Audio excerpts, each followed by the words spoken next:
నిన్న సికింద్రాబాద్ పార్లమెంటు పరిధిలో మన మాజీ ముఖ్యమంత్రి గారి కొడుకు షాడో సీఎం గా వ్యవహరించినటువంటి కేటీ రామారావు, నిజం చెప్పాలంటే తుపాకీ రామారావు అని చెప్పొచ్చు. ఆ తుపాకీ రామారావు గారు పిచ్చి పిచ్చి మాటలన్నీ కూడా మాట్లాడినారు. ఆయనకు నిజం చెప్పాలంటే కూడా పాపం బాగా కలలు కన్నాడు.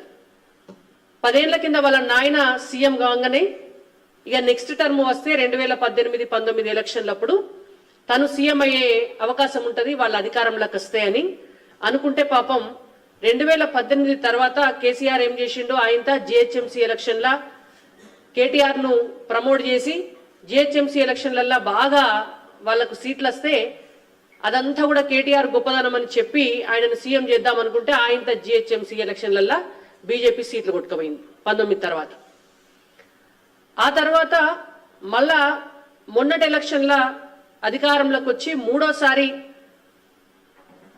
వాళ్ళ పార్టీ అధికారంలోకి వచ్చిన తర్వాత కేటీఆర్ గారిని సీఎం చేద్దామని వాళ్ళ నాయన అనుకున్నాడు. ఎట్లయినా నేను సీఎం అవుతా అని కేటీఆర్ గారు అనుకున్నారు. ఆయనతో తెలంగాణ ప్రజలు మీ నాయనద్దు, నువ్వద్దు, మీ చెల్లద్దు, మీరెవ్వలొద్దు, మీ కుటుంబ పాలనే మాకద్దు అని చెప్పి బీఆర్ఎస్ పార్టీని ఓడగొడితే ఆయన కలలన్నీ కలలైపోయి ఇక ఈ జన్మల సీఎం కాలేక ఎట్లా నా గతి అని అనుకొని మతి భ్రమించి ఇష్టం వచ్చిన మాటలు మాట్లాడుతున్నాడు. నిన్న సికింద్రాబాద్ పార్లమెంట్ మీటింగ్లా అంటే స్థాయి మర్చిపోయి గతంలో మున్సిపల్ శాఖ మంత్రిగా పనిచేసినాడు, ఇప్పటికీ 4 సార్లు ఎమ్మెల్యేగా గెలిచినాడు, షాడో సీఎంగా కూడా వ్యవహరించినాడు. పరిపాలన ఎట్లుంటుందో చూసిన తర్వాత కూడా ఇవాళ సికింద్రాబాద్ పార్లమెంట్లో మా పార్టీ అధ్యక్షులు, సికింద్రాబాద్ పార్లమెంటు సభ్యులు, కేంద్ర మంత్రివర్యులైనటువంటి కిషన్ రెడ్డి గారి పైన వారు మాట్లాడినటువంటి భాష అభ్యంతరకరం. అంతకంటే 100 రెట్లు 1000 రెట్లు ఎక్కువ మాట్లాడగలుగుతాం మేము కూడా. ఆయన చాలా మాటలు మాట్లాడిండు. ఆయన మునగాడ ఇంకా మాటలు అంటే మేము చెప్పలేని మాటలు కూడా మాట్లాడినాడు. మా తల్లిదండ్రులు మాకు సంస్కారం నేర్పించిండ్రు కాబట్టి మేము కేటీఆర్ గారు మాట్లాడినటువంటి భాష మాట్లాడతలేం, కానీ మేము నోరిప్పితే ఆయనతో అమెరికా వారిపోతాడు. మళ్ళా కేటీఆర్ ఫామ్ హౌస్ లో కూడా ఉండనీయం. గతంలో బీజేపీ చేసినటువంటి పోరాటాలతోటి ఫామ్ హౌస్ లో ఉన్నటువంటి వాళ్ళ అయ్యనే ప్రగతి భవన్ దాకా గుంజుకొచ్చి ఆయనతో నడి రోడ్డు దాకా తీసుకొచ్చి ఇవాళ మళ్ళా హైదరాబాద్ లో నందినగర్ ఇంటికి పంపించింది. ఆ ఘనత 100% బీజేపీదే. అధికారం కోల్పోయినాక కూడా పిచ్చి పిచ్చి మాటలు ఇట్లనే మాట్లాడి కంటిన్యూ చేస్తే కేటీఆర్ గారు ఆయనతో ఫామ్ హౌస్ ఉండరు, నందినగర్ ఇంట్లో కూడా ఉండరు. ఆయన తట్టబుట్ట సదురుకొని మళ్ళా అమెరికా దాకా పోవాల్సిందే అని చెప్పి భారతీయ జనతా పార్టీగా మేము హెచ్చరిస్తున్నాం. గౌరవం లేకుండా ఒక కేంద్ర మంత్రి గారిని పట్టుకొని కుర్కురే రెడ్డి అట జోకులు చేసుకుంటా ప్రజల మధ్యన మీడియా ముంగట ఇష్టం వచ్చిన మాటలు మాట్లాడుతున్నారు. కరోనా సమయంలో భారతీయ జనతా పార్టీ ఏం చేసింది, కిషన్ రెడ్డి గారు ఏం చేసినారు, బీజేపీ నాయకులు ఏం చేసినారు, నరేంద్ర మోడీ గారు ఏం చేసినారు, వీటిపైన హేళన చేసుకుంటా మాట్లాడినారు. కేటీఆర్ గారు మేము డైరెక్ట్ గా చెప్తున్నాం, మీకు మీ నాయన లెక్క మీ లెక్క పారాసిటమాల్ గోలేసుకొని ఇంట్లో వండురని చెప్పి ఫామ్ హౌస్ లో పోయి దుప్పటి కప్పుకొని పండుకోలే బీజేపీ నాయకులు. కేంద్ర మంత్రిగా ఉన్నటువంటి కిషన్ రెడ్డి గారు గాంధీ హాస్పిటల్కి పోయి బాధితులను పరామర్శించి వైద్యులతోటి మీటింగులు పెట్టి ఆక్సిజన్ ప్లాంట్ పెట్టిండ్రు.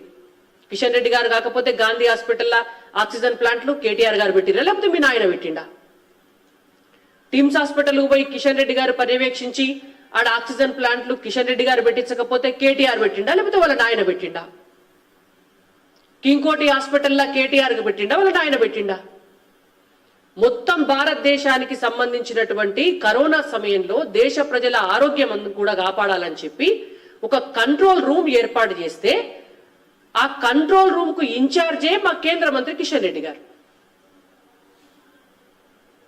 మొత్తం ప్రపంచమంతా అల్లాడిపోయింది కరోనా వస్తే, ఒక్క భారతదేశమే నిలబడ్డది. ఇవాళ భారతదేశంలో వ్యాక్సిన్ తయారు చేసి 100 దేశాలకు సప్లై చేసి 100 దేశాల ప్రజల్ని కూడా బతికించినటువంటి ఘనత భారతీయ జనతా పార్టీది, నరేంద్ర మోడీ గారిది, ఇవాళ మా కేంద్ర మంత్రివర్యులు కిషన్ రెడ్డి గారిది.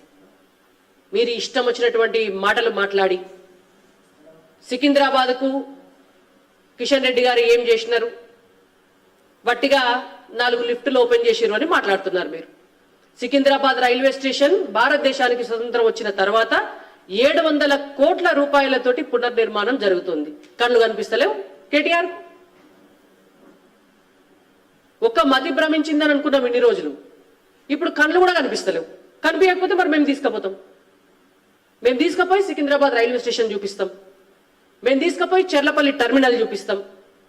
చెర్లపల్లి టర్మినల్ 200 కోట్ల రూపాయలతోటి అభివృద్ధి జరుగుతుంటే 100 గజాల జాగియలే. తెలంగాణ ప్రభుత్వము ఒక 100 గజాల జాగ ఇయ్యలే చెర్లపల్లి టర్మినల్ కోసం. దాని పనులు పూర్తి చేయడం కోసం కేంద్ర ప్రభుత్వం అడిగితే మీకు చేత కాదు, అభివృద్ధిలో భాగస్వామ్యం తీసుకునే చేత కాదు. పైసలు తీసుకొచ్చి మీ ప్రమేయం లేకుండా జరిగేవన్నీ కూడా తెలంగాణ రాష్ట్రంలో చేస్తే మీరేం చేసిండ్రు అని అవహేళన చేసి మాట్లాడతారు.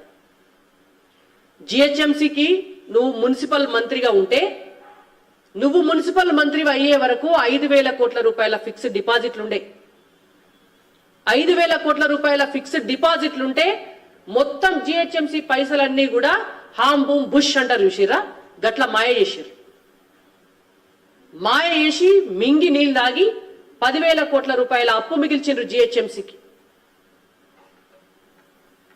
ఎవరి పాలైనయా పైసలన్నీ? ఎవరు తీసుకుపోయినరు? వస్తాడా కేటీఆర్ బహిరంగ చర్చకి? ఎక్కడికంటే అక్కడికి రావాలా? గాంధీ దవాఖాన కాడికి వస్తే కిషన్ రెడ్డి గారు ఎన్నిసార్లు దవాఖానకు పోయినరో కరోనా సమయంలో విజిటర్స్ బుక్ లో మేము చూపిస్తాం. లేకపోతే సికింద్రాబాద్ రైల్వే స్టేషన్ కాడికి వస్తే సికింద్రాబాద్ పార్లమెంటుకు కిషన్ రెడ్డి గారు ఎన్నెన్ని పైసలు తీసుకొచ్చిండ్రో అవన్నీ కూడా చూపించి మీకు కళ్ళకు కనిపించినట్టుగా చెప్తాం. లేకపోతే ఏ సెంటర్ కాడికి వస్తా అంటే ఆ సెంటర్ కాడికి వస్తే మేము ప్రూవ్ చేస్తాం.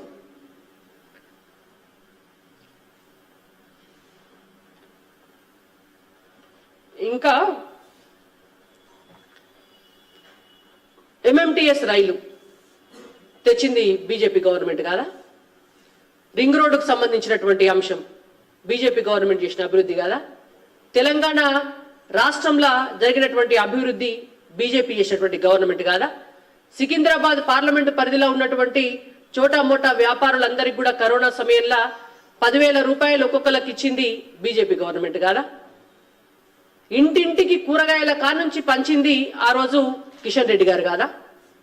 కాబట్టి ఇట్లా చెప్పుకుంటా పోతే చాంతాడంత లిస్టు ఉన్నది. ఈ చాంతాడంత లిస్టు చెప్పి మీకు సంజాయిషి ఇచ్చుకోవాల్సినటువంటి అవసరం మాకు లేదు. కేటీఆర్ గారికి మేము చాలా స్పష్టంగా 2-3 విషయాలు చెప్పదలుచుకున్నాం. మీ చెల్లె లిక్కర్ దందాల జైలుకు పోయింది. మీ నాయన ఫోన్ ట్యాపింగ్ దందాల రేపో మాపో పోతాడు. ఆయనత ఇంకో 3-4 డ్రగ్స్ దందాలో లేకపోతే భూ కబ్జా దందాలో అవి బయటకు వస్తే నువ్వు పోతావు. కాళేశ్వరం బయటకు వస్తే మీ బావ పోతాడు. ఇది గ్యారెంటీ. మీరు తెలంగాణ ప్రజల సొమ్మును ఎట్లా దోసుకోవాలనో అట్లా దోసుకొని, ఎంత అవినీతి చేయాలనో అంత అవినీతి చేసి, ఎంత దోపిడీ చేయాలనో అంత దోపిడీ చేసి, మళ్ళా మీదకెళ్ళి ఇవాళ బీజేపీ ఏం చేసింది, కిషన్ రెడ్డి గారు ఏం చేసినారు, బీజేపీ నాయకులు ఏం చేసినారు?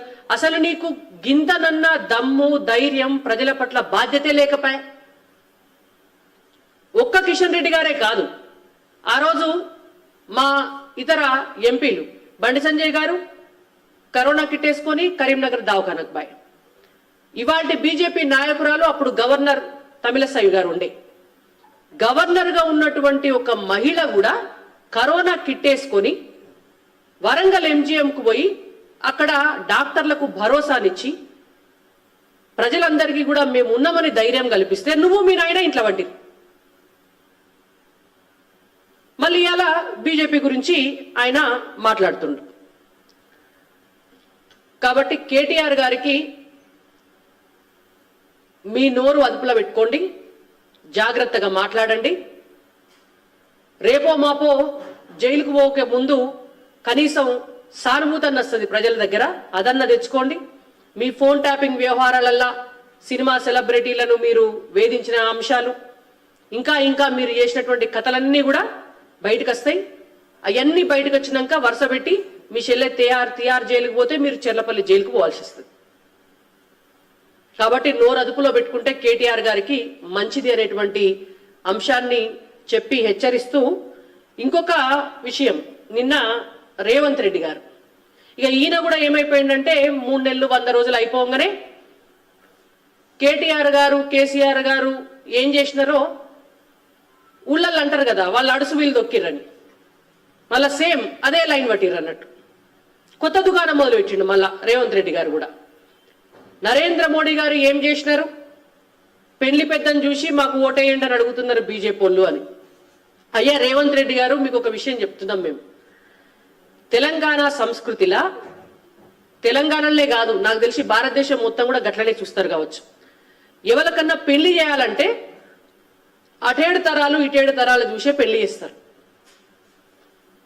తల్లి తరపు తండ్రి తరపు వాళ్ళ పెద్దోళ్ళు ఎవరు, వాళ్ళకి దిక్కేవాళ్ళు, పైనున్నోళ్ళు మంచిగా ఉంటే ఇంట్లో ఉన్నటువంటి పిల్లలందరూ కూడా మంచిగా ఉంటారు. మా పిల్లని ఇస్తే ఆ పిల్ల కూడా పోయి సుఖంగా బతుకుతుంది. ఆ పిల్లకి ఏమన్నా కష్టం వస్తే ఇంటి పెద్ద చూసేటోడు మంచిగా ఉండాలి, బాధ్యతాయుతమైనటువంటి వ్యక్తి ఉండాలి అని చెప్పి అటేడు తరాలు ఇటేడు తరాలు చూసే పెళ్లి చేస్తారు. బట్టి పెళ్లి పిల్లగాన్ని చూసి పెళ్లి చేయరు. అది మీరు మొదలు తెలుసుకోవాలి. కాబట్టి ఇవాళ మేము బాగా చెప్తా అడుగుతున్నాం, మా నరేంద్ర మోడీ గారిని చూసే ఓటేయమని అడుగుతున్నాం. మాకేం అందులో సంశయం లేదు. నరేంద్ర మోడీ గారు భారతదేశాన్ని ఎంత అభివృద్ధి చేస్తున్నారో అది చూసే ఓటేయమని అడుగుతున్నాం. నరేంద్ర మోడీ గారు తెలంగాణకు ఈ 10 సంవత్సరాలల్లా 10 లక్షల కోట్ల రూపాయలు ఇచ్చి తెలంగాణను అభివృద్ధి చేసిండ్రు కనుకనే ఓటేయమని అడుగుతున్నాం. నరేంద్ర మోడీ గారు భారతదేశాన్ని ప్రపంచంలోనే నెంబర్ 1 గా నిలబెట్టేటందుకు ఆయన కృషి చేస్తున్నారు కాబట్టే అది చూసే ఓటేయమని అడుగుతున్నాం. ఇవాళ కాశ్మీర్ లాంటి సమస్యను కూడా సాల్వ్ చేసి పాకిస్తాన్ లాంటి దేశానికి కాశ్మీర్ మాదే అని ధైర్యంగా చెప్పగలిగినారు కాబట్టిగానే నరేంద్ర మోడీ గారిని చూసి ఓటేయమని చెప్తున్నాం. ముస్లిం మహిళలకు కూడా గౌరవాన్ని కల్పించాలని చెప్పి 3 తలాక్ ను రద్దు చేయించిండ్రు కాబట్టే అది చూసి నరేంద్ర మోడీ గారికి ఓటేయమని చెప్తున్నాం. మహిళలకు కూడా చట్టసభలలో హక్కు కావాలి అని చెప్పి 33% రిజర్వేషన్ కల్పించినారు కాబట్టే నరేంద్ర మోడీ గారికి ఓటేయాలని చెప్తున్నాం. తెలంగాణ రాష్ట్రంలో ఏ పల్లెకు పోయినా ఆ పల్లెలో ఒక శ్మశాన వాటిక కట్టినా, ఆ పల్లెలో ఒక రోడ్ వేసినా, రేషన్ బియ్యం ఇచ్చినా, బస్తీ దవాఖానాలు నడిచినా, ఆ పల్లెల్లో ఉన్నటువంటి బళ్లల్లో మధ్యాహ్న భోజన పథకం పెట్టినా, ఇళ్లకు ఉజ్వల గ్యాస్ కనెక్షన్లు ఇచ్చినా, ఇళ్లల్లో ఉన్నటువంటి టాయిలెట్లు కట్టినా, ముద్రా లోన్లు ఇచ్చినా, ఏది చేసినా ఆ అభివృద్ధి అనేటువంటిది నరేంద్ర మోడీ గారి వల్లనే, బీజేపీ వల్లనే జరిగింది కాబట్టిగానే అది చూసే ఓటేయమని మేము అడుగుతున్నాం. మాకేం అభ్యంతరం లేదు. కానీ రేవంత్ రెడ్డి గారికి ఏం అభ్యంతరమో నాకు అర్థం కాలే. అపరిచితుడు సినిమా చూస్తుంటారు మీరంతా కూడా. అపరిచితుడు సినిమాలో ఏంటంటే క్యారెక్టర్ మారుతుంటది. హీరో కాసేపు ఒక తీరుంటాడు, కాసేపు ఇంకొక తీరుంటాడు. మీకు రేవంత్ రెడ్డి గారిది ఒక వీడియో చూపిస్తాను నేను.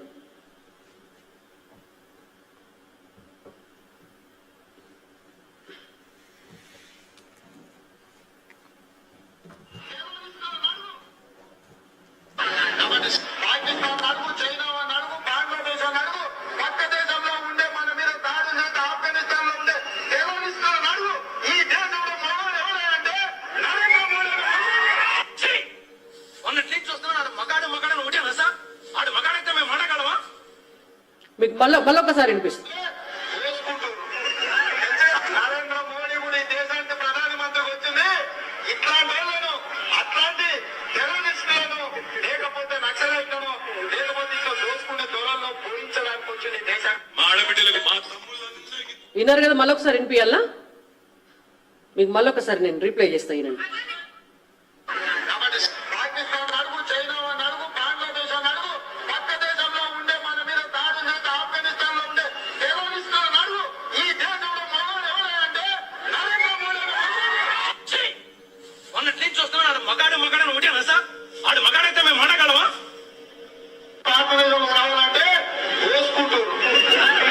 నరేంద్ర మోడీ కూడా ఈ దేశానికి ప్రధానమంత్రికి వచ్చింది ఇట్లాంటి అట్లాంటి టెర్రరిస్టులను, లేకపోతే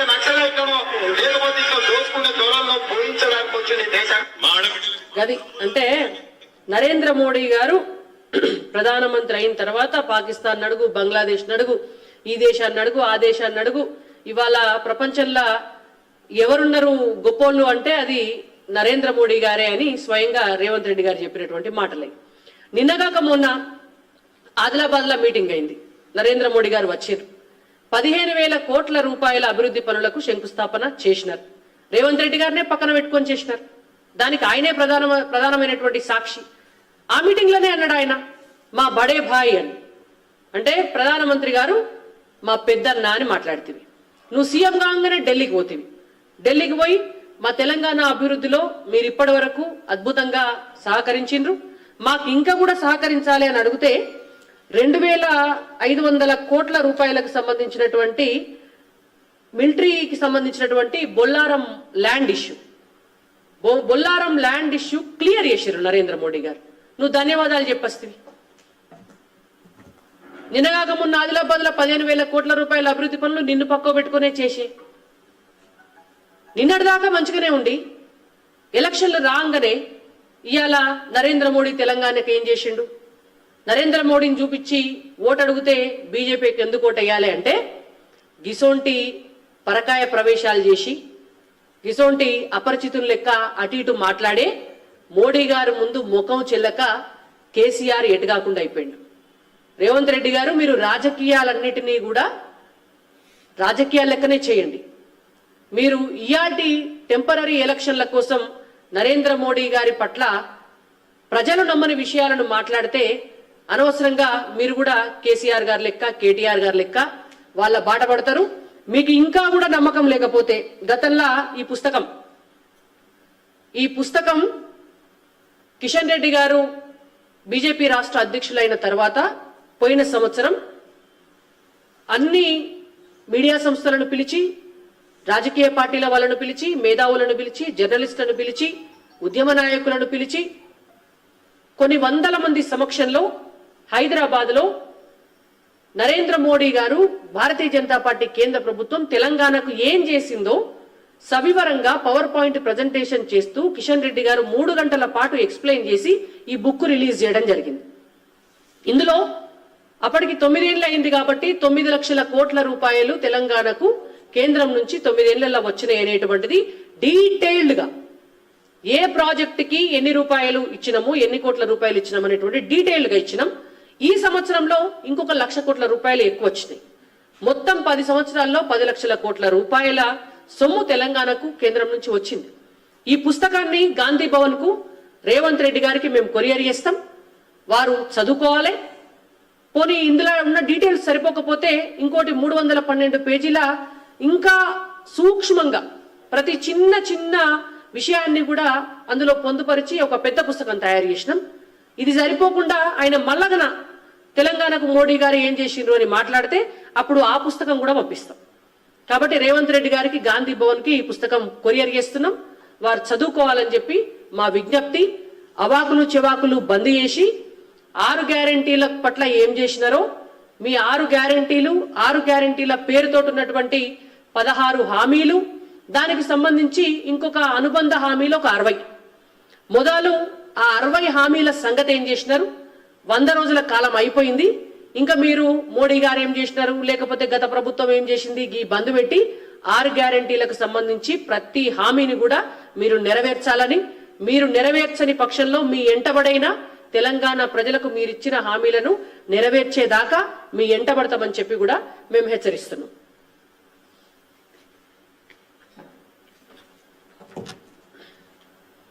ధన్యవాదాలు.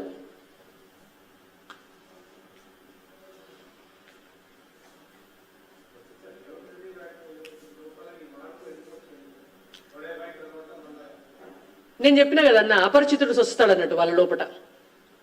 100 రోజులు అయిపోగానే బడే భాయ్ అన్నది ఆయనే. ఆయన పోయి కేంద్రం నుంచి మోడీ గారిని మద్దతు అడిగింది ఆయనే. ఇవాళ ఆదిలాబాద్ లో మీటింగ్ లో ఉన్నది ఆయనే. ఉంటే మేమేమనుకున్నాము అంటే ముఖ్యమంత్రి హోదాలో ఒక మెచ్యూర్డ్ పొలిటీషియన్ గా బిహేవ్ చేస్తున్నారు, చాలా సంతోషం అని ఆహ్వానించదగ్గ పరిణామం అనుకున్నాం. కానీ ఇలా పార్లమెంట్ ఎన్నికలు వచ్చేసరికి ఎక్కడ చూసినా కూడా మోడీ గారి పేరుతోటే ఓట్లు పడుతున్నాయి బీజేపీకి. మొత్తం తెలంగాణ